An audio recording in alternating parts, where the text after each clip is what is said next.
सीताराम चरित अति पावन।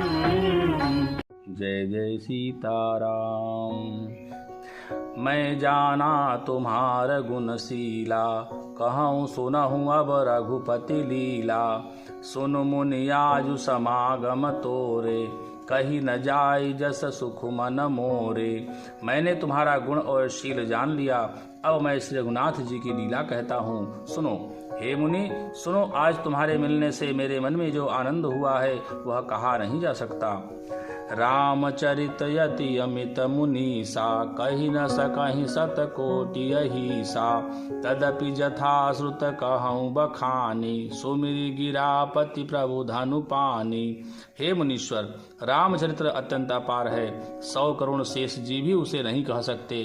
तथापि जैसा मैंने सुना है वैसा वाणी के स्वामी प्रेरक और हाथ में धनुष लिए हुए प्रभु श्री रामचंद्र जी का स्मरण करके कहता हूँ। शारद दारु नारी सम स्वामी, राम सूत्र धरयंतर जामी। जहि पर कृपा करहि जनु जानी, कवि उर अजिर न चावहि बानी। सरस्वती जी कठपुतली के समान हैं और अंतर्यामी स्वामी श्री रामचंद्र जी सूत पकड़कर कठपुतली को नचाने वाले सूत्रधार हैं। अपना भक्त जानकर जिस कवि पर वे कृपा करते हैं उसके हृदय रूपी आंगन में सरस्वती को वे नचाया करते हैं। प्रणमो सोई कृपाल रघुनाथा, बरनौ विशदता सुगुण गाथा। परम रम्य गिरिबरु कैलासु, सदा जहाँ शिव उमा निवासु। उन्हीं कृपाल श्री रघुनाथ जी को मैं प्रणाम करता हूँ और उन्हीं के निर्मल गुणों की कथा कहता हूँ। कैलाश पर्वतों में श्रेष्ठ और बहुत ही रमणीय है, जहाँ शिव पार्वती जी सदा निवास करते हैं। सिद्ध तपोधन जोगी जन, सुर किन्नर मुनि वृंद। बसहि तहाँ सुकृति सकल, सेवहि शिव सुख कंद। सिद्ध तपस्वी योगी गण देवता किन्नर और मुनियों के समूह उस पर्वत पर रहते हैं। वे सब बड़े पुण्यात्मा हैं और आनंद कंद श्री महादेव जी की सेवा करते हैं। हरिहर विमुख धर्म रति नाही, ते नरतः सपनेहु नहीं जाहि। तहि गिरि पर्वत बिटप विशाला, नित नूतन सुंदर सब काला। जो भगवान विष्णु और महादेव जी से विमुख हैं और जिनकी धर्म में प्रीति नहीं है, वे लोग स्वप्न में भी वहां नहीं जा सकते। उस पर्वत पर एक विशाल बरगद का पेड़ है जो नित्य नवीन और सब काल छहो ऋतुओं में सुंदर रहता है। त्रिविध समीर सुशीतल छाया, शिव विश्राम बिटप श्रुति गाया। एक बार तहि तर प्रभु गयऊँ, तरु बिलो की उर अति सुख भयऊँ। वहाँ तीनों प्रकार की शीतल मंद और सुगंध वायु बहती रहती है और उसकी छाया बड़ी ठंडी रहती है। वह शिव जी के विश्राम करने का वृक्ष है जिसे वेदों ने गाया है। एक बार प्रभु श्री शिव जी उस वृक्ष के नीचे गए और उसे देखकर उनके हृदय में बहुत ही आनंद हुआ। निज कर डासी नागर पुछाला, बैठे सहजहि शंभु कृपाला।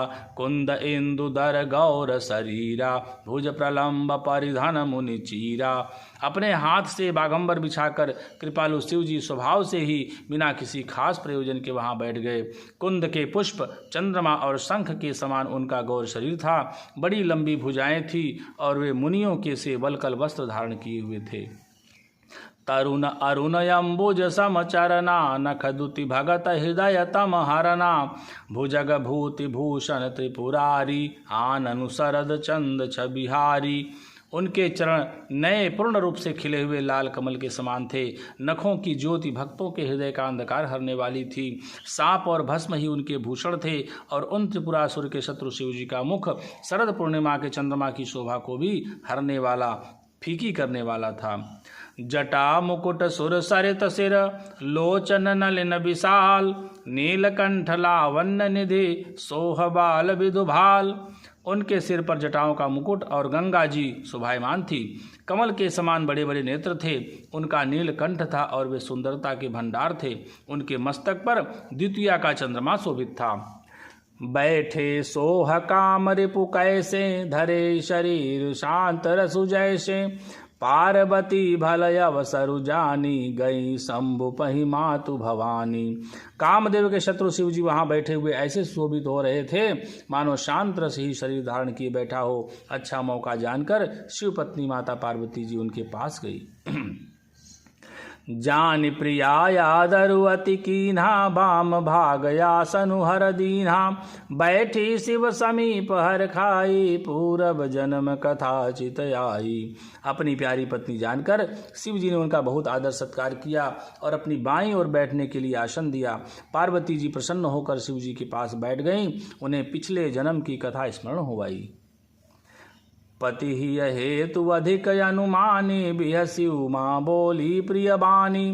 कथा जो सकल लोक हितकारी सोई पूछन चह शैल कुमारी।